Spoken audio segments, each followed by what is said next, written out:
If your Acer TravelMate P4 is displaying a blue screen, this guide walks through effective solutions for troubleshooting Windows crash errors and restoring normal operation. So whether you're performing updates, you're getting an IRQR not less or equal message, K-mode exception not handled, kernel data in page error, a lot of errors pertain to this problem, and we're going to go ahead and jump into what should hopefully be a pretty straightforward process, guys, and we're going to go ahead and jump right into it. So first thing I'd recommend doing would be to actually go ahead and boot to the troubleshooting utility on Windows 11. So if you do a hard power off 3 times in a row, Windows should automatically attempt to launch the startup prepare utility. And if it doesn't find anything, it will give you the option to select advanced settings, in which case it will take you to a screen that looks like this. Now, if it does not take you to a screen that looks like this, or you're unable to get to that, you can also download the Windows 10 Media Creation Utility, or Windows 11. They probably will make a creation utility for Windows 11 at some point. And it doesn't really matter, you can actually run the Windows 10 utility on Windows 11 as far as I'm aware.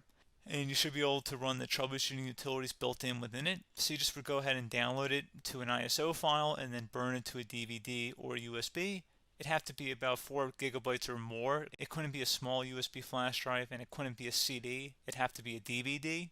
And then you'd boot your computer from it.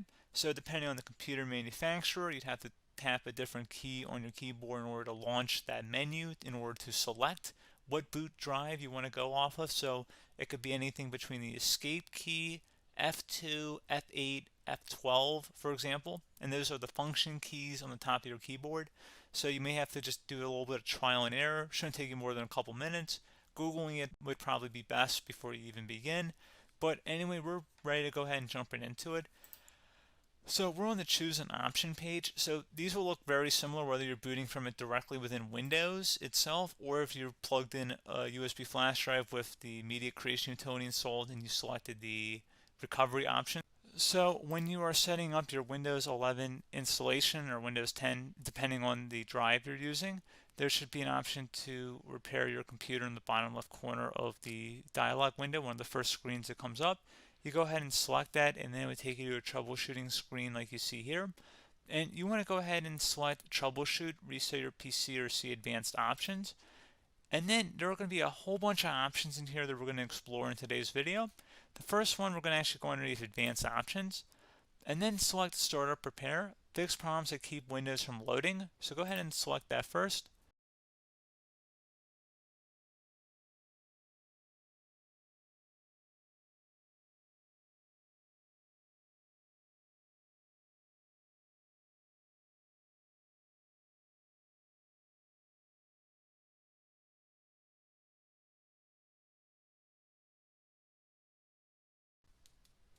Okay, so you can see it could not repair our PC. That was our first option we could try. Something else, if we go back into advanced options here and then select troubleshoot, we're going to go underneath advanced options again. You can go ahead and actually access safe mode by selecting startup settings. And then if you select the restart button, you have the option on the screen select safe mode with networking, which will give you a key on the screen. It'll tell you which key to press to enter that. I believe it's the F7 key. It'll do that for you. I'm not going to go over that in today's tutorial because I don't really want to go into safe mode, but you're more than welcome to attempt that by going into here and then selecting restart. Again, it'll launch another screen. It'll say what key do you want to press, and it'll give you like 7 or 8 different options, and you want to select safe mode with networking. There's also an option for a command prompt too, but that's going to be something we're going to cover later in this video, and we don't even have to go through that in order to access it. So that's why I'm not going to really push for that, because unless you know exactly what's causing the problem, you probably don't need to go into safe mode.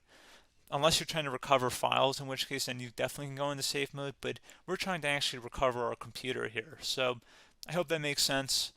Something else we can also try here as well would be to uninstall updates, remove recently installed quality or feature updates from Windows. So if you go ahead and select that, you can uninstall the latest quality updates, which generally is the more day-to-day updates.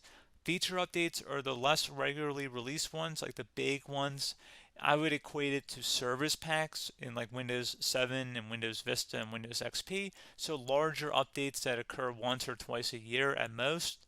And the quality updates are more just a regular update. So probably obviously depend. It'll take longer if you're going to try and uninstall the latest feature update versus quality update, and maybe you don't need to go back that far. So just giving you guys a couple of pointers with that.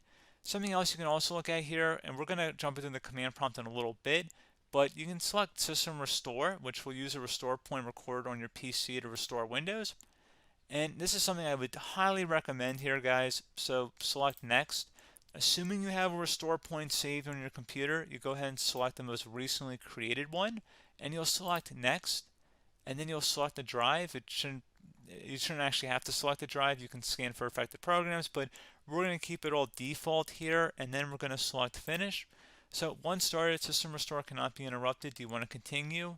I think we're going to select yes. I don't think we have anything better to do on our computer right now, so just give it a moment here to initialize. It will take a couple minutes to run, obviously depending on how large your hard drive is and how much is saved on the System Restore point. So just give it a couple minutes here.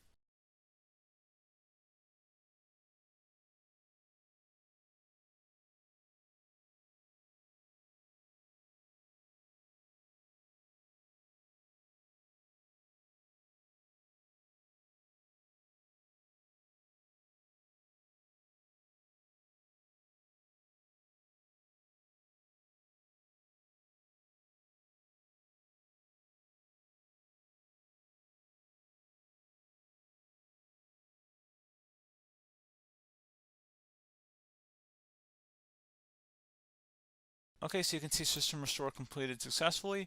The system has been restored. Your documents have not been affected. Click the Restart button to restart your computer. Go ahead and select Restart.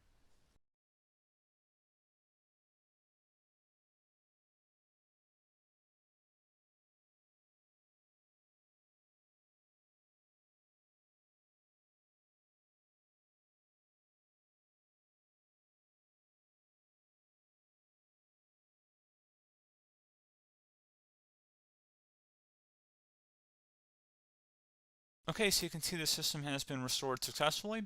We're going to go over a couple different methods in addition to that if that did not work. So I'm just going to pause the video and we're going to start back on the recovery screen that we started with. Okay, so a couple other things we can try here too. If you go back into troubleshoot, you can select reset your PC, let you choose to keep or remove your personal files and then reinstalls Windows. You can select to keep my files, which will remove apps and settings but keeps your personal files. You can also select remove everything, which will remove all of your personal files, apps, and settings. So this is more of a factory reset, the second option here. First option, it should not delete all of your personal files. However, it will pretty much clear most of your programs. And keep in mind, there's no guarantee that your information, number one, is even still available and easily recoverable on your computer to the point that you actually would be able to recover anything.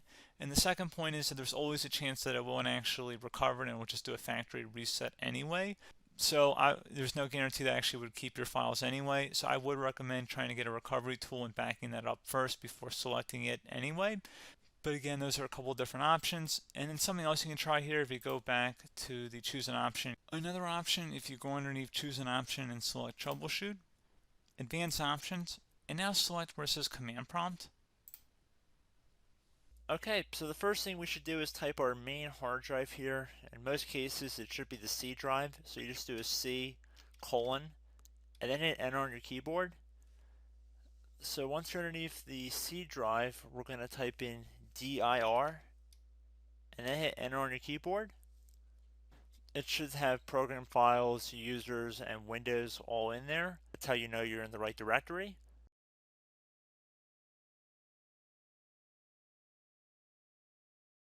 In some cases, it might be the D drive as well, so just keep that in mind.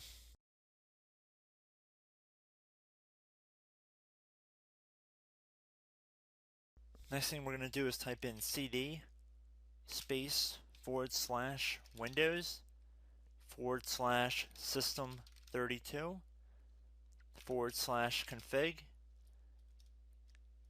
and then you're going to hit enter on your keyboard.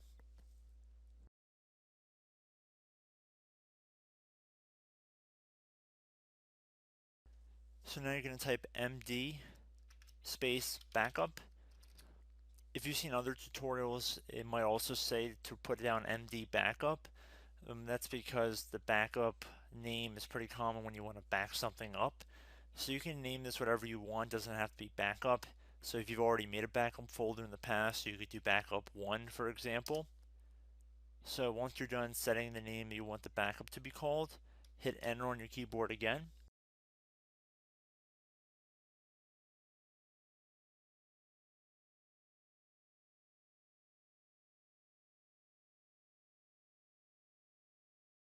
At this point you want to type copy, C-O-P-Y, space, then you want to do the star symbol above the 8 key, then do a period or a dot, whatever you want to call it, then another star sign, and then another space, and then type backup, and then hit enter on your keyboard.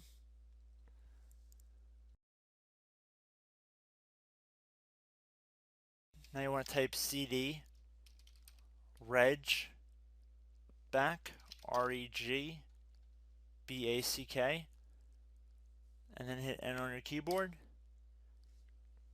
So now that we are under the reg back, so now you want to type dir again, and then hit enter.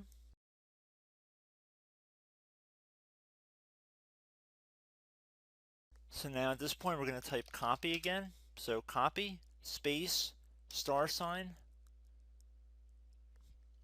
dot, another star sign, space, and then 2 dots. So we're going to type copy, space, star sign, dot, sign, star sign,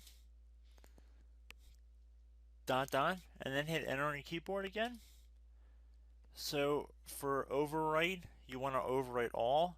So type A on your keyboard, so capital A, and then hit enter on your keyboard.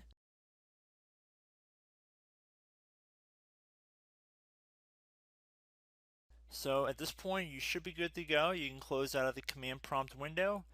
And if you accidentally continue to Windows 10, you should be all set.